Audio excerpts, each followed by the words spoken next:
Warning, the following video contains disturbing imagery, but not in the way you were probably expecting.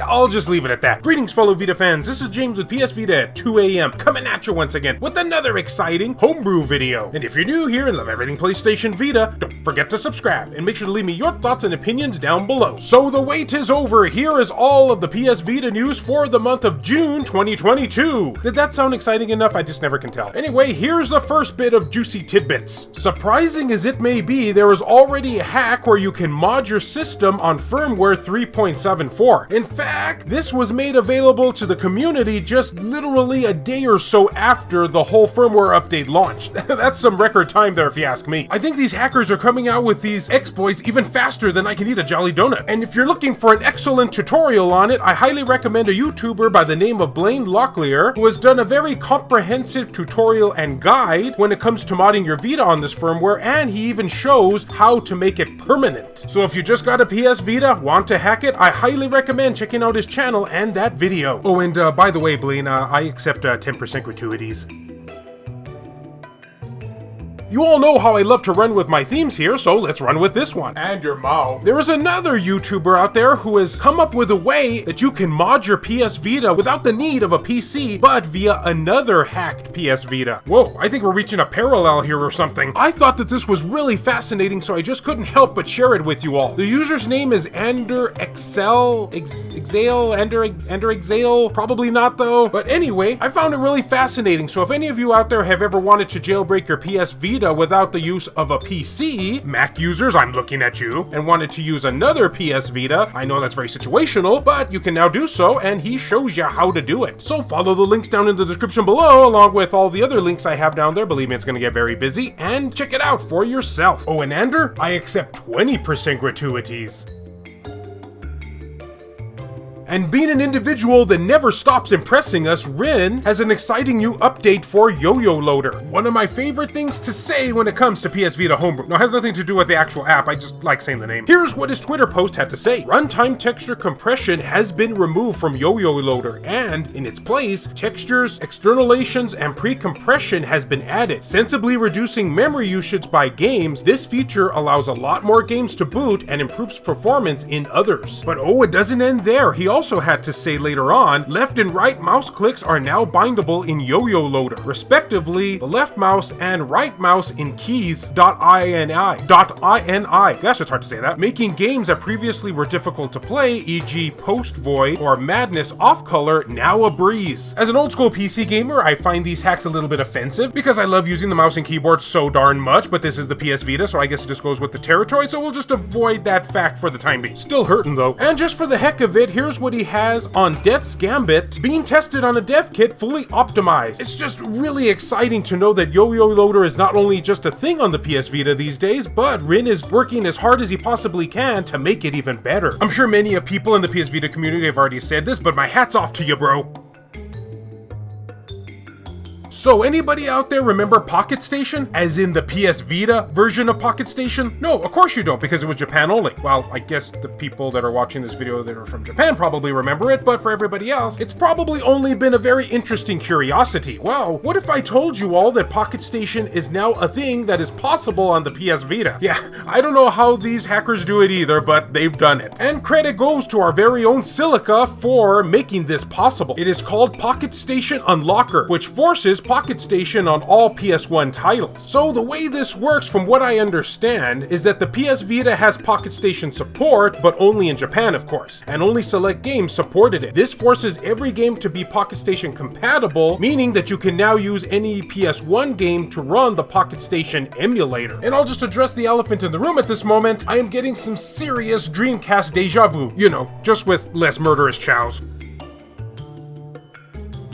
Alright, let's talk about some homebrew games now. First up is Kero Blaster, a title where you play as a anthropomorphic frog. Well, it goes with the title at least. So in Kero Blaster, teleporters are going offline all over the place, and it's up to an interpreted frog employee to fix the situation. And okay, yeah, I mean, he has a little blue tie on, so I guess he's dressed to impress. At least we can probably say that he's less annoying than this guy. And from what I've been reading about this title and checking out some of the reviews on Steam, it seems that they are all overwhelmingly positive. So this might be a situation where looks can be deceiving. Now, I will say, if you are in fact on the fence with this one, it may interest you to note that the same creator who made Cave Story made this game. Yeah, now I can see a lot of people being more interested in this title. An instant buy in my book, you know, if this wasn't homebrew and everything was just free. So in this game, you're charged with the unveiled task of ridding your company's teleporters of the strange black creatures plaguing them. Pick up all kinds of exciting new tools of the trade while fighting for your life through a marinara of unique monsters. So yeah, you can pick this up on the Vita now, following the link below, and get your frog on or something, I don't know. I thought of that catchphrase in like 5 seconds. So you all remember that disclaimer I made at the beginning of the video talking about how this video may have some scenes that might disturb some people out there? Well, this is the game I was talking about. This is Adastra. Let's just get this over with as quickly as we possibly can. The emotional scars you get from this, however, may be permanent. So Adastra is a 2019 sci-fi-esque romance visual novel created by the Echo Project or something like that, and it follows the story of Marco, a human who has been illegally abducted by an alien named Amikas or something like that. Wait a sec. Isn't abduction always illegal? He's an anthropomorphic wolf who lives on the planet Titular, like Titular, in order to assist in becoming the Emperor of Adastra. And that's all the information I could find about this title. So I can assume that everybody in this story is gonna get it on with each other eventually. And it's probably gonna be very hot and sweaty. No disrespect to anybody who is into this sort of stuff. It's obviously a visual novel for people who like furries. That's not my personal thing, but it's still not gonna stop me from posting inappropriate pics.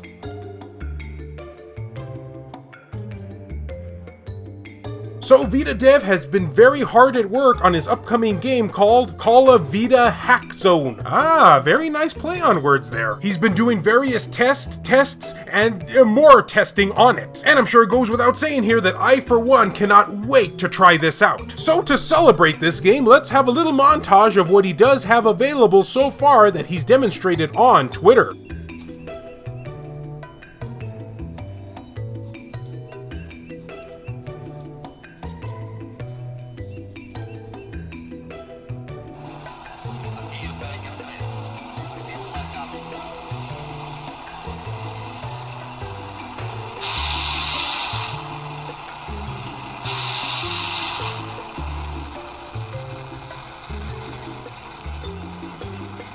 And with that beautiful montage out of the way, that will officially conclude today's topic video thing, guys. Looks like we have a lot of things to get excited for. So much stuff is coming to the PS Vita, it's just crazy, and we have more and more things to look forward to, it would seem. And of course, as always, I would love to hear from you all. Which parts of this video excited you the most? What games are you looking forward to? What games have you already downloaded and tried? What apps and features piqued your interest the most? Please let me know down below. And as always, fellow Vita fans, thank you so much for taking the time out of your day to watch this video. It really means a lot to me.